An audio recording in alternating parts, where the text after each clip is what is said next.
veis ya, hay más de 10.000 millones de diferencia de deuda. El fondo de reserva que decía antes se ha quedado en 2018 en 5.000 millones porque, lógicamente, se lo han gastado en vez de hacer otra política distinta de plantearse una nueva financiación. Vamos por el tema de las pensiones públicas. Las pensiones públicas son el 86% del gasto total de la seguridad social. El resto, evidentemente, son incapacidad temporal, paternidad, maternidad, etcétera, etcétera, otro tipo de prestaciones. Pero como veis, el grueso fundamental del gasto, casi el 87%, son de pensiones. Como veis, la mayoría de la jubilación, la incapacidad, la muerte y supervivencia, ayuda al favor de familiares y luego la incapacidad. Estas pensiones que veis aquí, 1.107, 953, 680, son las pensiones medias. Pero eso no nos debe ocultar la dura realidad, porque lógicamente la pensión máxima son 2.600 euros, si hallamos la media nos sale eso. Pero ¿cuál es el dato real, el dato que la sociedad debe conocer? El 63% de las pensiones públicas es inferior a 1.000 euros al mes. El 59% de las pensiones no llegan al salario mínimo, que como sabéis son 900 euros. Y el 25% de las pensiones se basan en 3.468. ¿Por qué? Porque aquellas personas que fundamentalmente suelen ser gente de formación, titulación superior, ingenieros, abogados, médicos, etcétera, etcétera, no se jubilan con los 65 años, se jubilan con los 70. Y entonces, como cotizan de los 65 a los 70, que además está exenta de cotización, tienen derecho a que se sume a su pensión lo que nosotros llamamos en el trabajo la mochila, que puede llegar a superar los 2.600 y ponerse en 3.468. Es decir, que por lo tanto hay gente que cobra más de la pensión máxima, que son estas personas que normalmente, lógicamente, suelen ser gente que tiene un trabajo que físicamente no les gasta.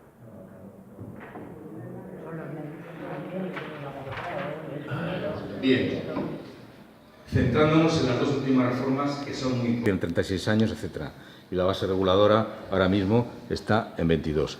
Quiero decir que esto que os estoy diciendo es cuando en 2027 voy a vivir 20 años y cobro una pensión de 1.000 euros, pues entonces, si esa misma otra persona dentro de 2 años también se queda con 1.000 euros, pero con la esperanza de vida ha subido un año, ese va a cobrar en 21 años lo que yo en 20.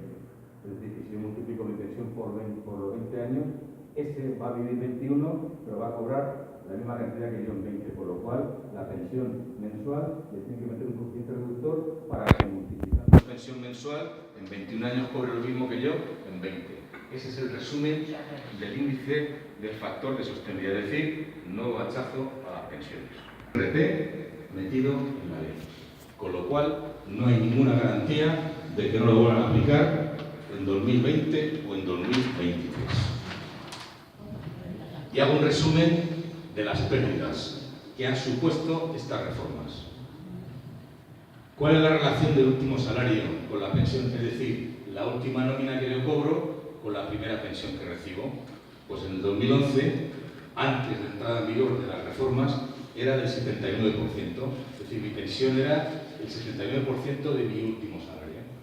Con estas reformas han conseguido que en el año 2030 esa pensión baje al 70% de mi último salario. La reducción de las pensiones por las reformas hace que en el 2013, ya estaba en vigor la nueva reforma del 2011, las pensiones se habían reducido un 2,5%, en el 2030 tenemos previsto un 18%. Y, en tercer lugar, si el IRP no se derogara, en el 2022 tendríamos una pérdida de 9 puntos, y en el 2028 perderíamos el poder adquisitivo 20 puntos. Para garantizar que no estés a cobrar una pensión de menos. Y está la gran mentira que nos quieren contar todos los portavoces. Y además, ¿sabéis? Uno de ellos, el presidente del Banco de Vizcaya, que es uno de los más abanderados de los planes de pensiones, se ha agarrado el BBVA con una pensión de 90 millones de euros. Claro, ese dirá, a mí que me la den todas, que las pensiones públicas se hundan, yo me voy con 90 millones de pensiones. Porque además están investigando como los. Bien, pero Voy a intentar desmontar la mentira de los pensiones privados. Primero, se basan en una economía especulativa. Es decir, yo meto el dinero en un fondo de pensiones y a mí nadie me garantiza que se va a revalorizar el dinero, porque eso depende de la evolución de los mercados. Y por lo tanto, en el 2008, ¿os acordáis con la gran crisis de la banca en Estados Unidos? Los fondos de pensiones perdieron un 20% de su valor. Y por no indicar que esos fondos de pensiones que se basan en la especulación pura y dura, nuestro dinero lo pueden utilizar en industria de armamento, en industria antiecológica que tala la selva del Amazonas, con productos farmacéuticos negativos, etc. Es decir, ni controlamos a dónde va ese dinero, ni controlamos su rentabilidad. Además, la propia OCU, la Organización de Consumidores y Usuarios, no recomienda los planes de pensiones como simplemente inversión rentable. De hecho, de todas las inversiones en bolsa y en otros activos financieros, los fondos de pensiones solo llegan al 5,3% de todo lo que se invierte en este país. Es decir, la gente que tiene dinero no es tonta y sabe que ahí no hay rentabilidad. En tercer lugar, tiene unas elevadas comisiones de gestión, hasta un 1,75% puede ser la comisión de gestión. Es decir, prácticamente, ¿cuál es ahora el rendimiento del dinero? Si es inferior a eso. Por eso decía El País en un artículo, que en 25 años una gestora se te queda con la mitad de los fondos que ha metido. O sea, es el negocio redondo para estas empresas. En cuarto lugar, nos dicen, oiga, que la seguridad social tiene un problema demográfico, cada vez hay más personas mayores y menos jóvenes. Pues los planes de pensiones tienen exactamente el mismo problema. Si yo rescato un plan de pensiones y no hay un joven que pone la pasta en el fondo, pues se acabó. El otro día salía en el periódico que se quejaban la presidenta de las aseguradoras del fondo de pensiones que al paso que vamos, los fondos de pensiones se van a hundir. ¿Por qué? Porque lógicamente tiene el mismo problema. Si nadie mete por detrás y todos cobramos, pues los fondos de pensiones se van al cuerno. Es decir, que el problema demográfico es exactamente igual en la Seguridad Social Española pública que en los fondos de pensiones.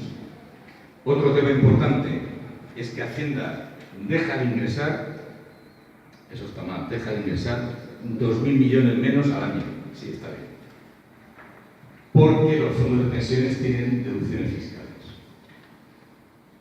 Unos 2.000 millones al año. Pero eso también es una gran mentira. Porque para el pequeño ahorrador, cuando tú vas a rescatar el fondo de pensiones, luego se te va a imputar en la declaración de IRPF.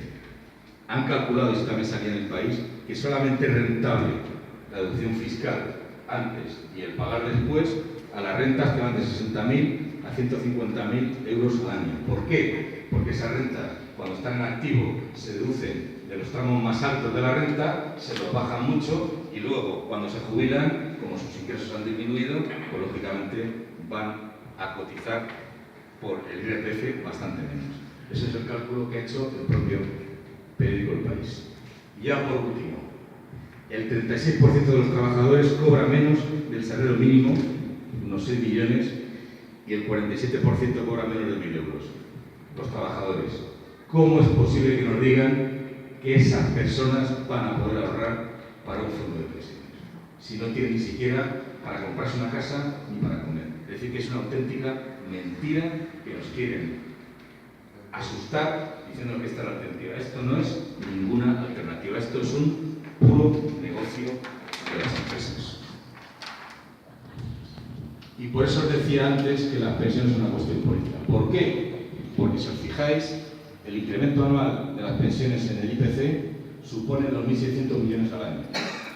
La operación Castor, que es la plataforma que se montó Florentino Pérez en frente de Castellón y que provocó los terremotos y que el Estado la tiene que indemnizar, la Unión Europea, contra Grecia, Portugal, España, etcétera, etcétera. Y la presión fiscal, nos dicen, es que hay mucha presión fiscal. En la media de la Unión Europea es el 40%, como el resto de los funcionarios. 4.000 millones de euros que se ahorraría el presupuesto de la Seguridad Social. Por supuesto, derogar el IRP, el factor de sostenibilidad. ¿Qué medidas a largo plazo planteamos? Pues la más importante, la Seguridad Social, las pensiones públicas no se pueden financiar única y exclusivamente con las cotizaciones. ¿Por qué? Porque evidentemente, si no, las pensiones siempre van a estar a la evolución. Quiero utilizar mi dinero de esa manera, como ahora hay parte lo que conocéis el convenio especial de la gente que se queda sin trabajo, que quiere sufrir un convenio especial con la Seguridad Social, pues esto permitiría que los que están trabajando pudieran mejorar sus pensiones futuras ingresando, inyectando dinero en la caja única de la Seguridad Social con control público y para financiar las pensiones futuras de las propias. Luego, evidentemente, tiene que haber un debate en la sociedad sobre la reforma del 2011. La reforma del 2011 nosotros planteamos que se derogue, pero fundamentalmente porque las medidas que emplea, que son la jubilación a los 67 años, pues habrá personas que puedan estar trabajando incluso hasta los 70 o más. Pero el común de los mortales, el que está haciendo un trabajo físico, un trabajo con una carga física o mental, pues no puede estar hasta los 70 años. Eso es una farsa con una catedral. Con estar hasta los 65, vale, y el que quiera continuar, pues que continúe. Pero la jubilación obligatoria a los 67 es una auténtica barbaridad, porque por otro lado tapona el mercado laboral al personal joven. Por lo tanto, esto tiene que ser un